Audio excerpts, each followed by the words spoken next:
Hello, എല്ലാവർക്കും നമസ്കാരം. ഇന്ന് ഞാനിവിടെ ആലുവയിൽ നിന്നും ചെന്നൈയിലേക്കുള്ള ട്രെയിനിൽ കയറുന്നത് വരെയുള്ള കാര്യങ്ങളാണ് ഈ വീഡിയോയിൽ ഉൾപ്പെടുത്തിയിരിക്കുന്നത്. ആലുവ റെയിൽവേ സ്റ്റേഷനിലെ മെയിൻ എൻട്രൻസിലൂടെ നമ്മൾ അകത്ത് കയറിയ ശേഷം ഇവിടെ മുകളിലായിട്ടൊരു ബോർഡ് വെച്ചിട്ടുണ്ടാവും. അതിനകത്ത് നമ്മൾ പോകാനുള്ള ട്രെയിനിൻ്റെ നമ്പർ നോക്കുക.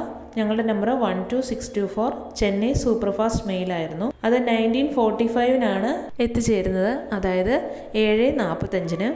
ട്രെയിൻ എത്തിച്ചേരുന്നത് ഏത് പ്ലാറ്റ്ഫോമിലാണെന്നും അവിടെ തന്നിട്ടുണ്ട്. 3rd പ്ലാറ്റ്ഫോമിലാണ്, 3ാമത്തെ പ്ലാറ്റ്ഫോമിൽ. ഓൺ ടൈമാണ്, ലേറ്റ് ഒന്നുമല്ല. അതുപോലെ ഞങ്ങൾ S4 കയറേണ്ടത്. അപ്പോൾ അതിൻ്റെ കോച്ച് പൊസിഷൻ തന്നിരിക്കുന്നത് 9 ആണ്. നമ്മളിനി 3ാമത്തെ പ്ലാറ്റ്ഫോമിലേക്ക് പോകാൻ വേണ്ടി എൻട്രൻസിൽ നിന്നും റൈറ്റ് സൈഡിലേക്ക് പോവുകയാണ്. അവിടെ സ്റ്റെപ്പും ഉണ്ട്, ലിഫ്റ്റും ഉണ്ട്. ഞങ്ങളെ കുറച്ച് ലഗേജ് എല്ലാം ഉള്ളതുകൊണ്ട് ലിഫ്റ്റിലാണ് പോയത്. അതിനായിട്ട് സ്റ്റെപ്പിന് താഴേക്കൂടെയുള്ള വഴിയിലൂടെ നടന്ന് റൈറ്റ് സൈഡിൽ നമ്മൾ നോക്കുമ്പോൾ അവിടെയായിട്ട് ലിഫ്റ്റുണ്ട്.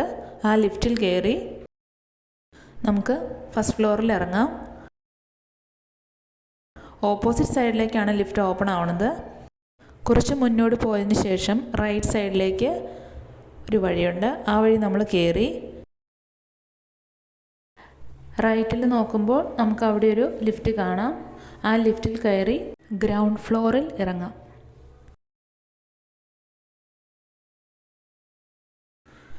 ഗ്രൗണ്ട് ഫ്ലോർ എത്തി. ഇനി നമ്മൾ ഇറങ്ങുകയാണ്. ഇത് നമ്മളോട് പറഞ്ഞിരിക്കുന്ന 3rd പ്ലാറ്റ്ഫോമാണ്. നമ്മൾ അങ്ങോട്ടേക്കാണ് പോയിക്കൊണ്ടിരിക്കുന്നത്. ഇപ്പോൾ ഞങ്ങൾ നടക്കുന്നത് പ്ലാറ്റ്ഫോം 2 ലെഫ്റ്റ് സൈഡിൽ. ഞങ്ങളുടെ റൈറ്റ് സൈഡാണ് പ്ലാറ്റ്ഫോം 3. അവിടെ ഇരിക്കാനായിട്ടൊരു സീറ്റ് കിട്ടിയപ്പോൾ ഞങ്ങൾ ഫുഡ് കൊണ്ടുവന്നിട്ടുണ്ടായിരുന്നു. അതും അവിടെ ഇരുന്ന് കഴിച്ചു.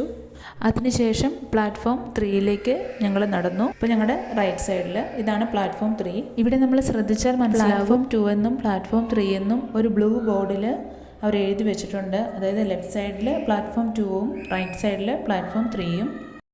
ഞങ്ങൾ S4 കയറേണ്ടത്. അതിൻ്റെ കോച്ച് പൊസിഷൻ കാണിച്ചത് കോച്ച് നമ്പർ 9 ആയിരുന്നു. അതുകൊണ്ട് ഞങ്ങൾ അവിടെ ഇരുന്നു, കോച്ച് നമ്പർ 9. കുറച്ച് കഴിഞ്ഞപ്പോഴേക്കും ട്രെയിൻ വന്നു. അങ്ങനെ ഞങ്ങൾ ട്രെയിനിൽ കയറിയിരുന്നു. എല്ലാവർക്കും വീഡിയോ ഇഷ്ടമായെങ്കിൽ ലൈക്ക് ചെയ്യുക, ഷെയർ ചെയ്യുക. അതുപോലെ ആലുവയിൽ നിന്നും ചെന്നൈയിലേക്ക് പോകുന്ന ഫ്രണ്ട്സ് ഉണ്ടെങ്കിൽ അവർക്കും ഷെയർ ചെയ്യുക. താങ്ക്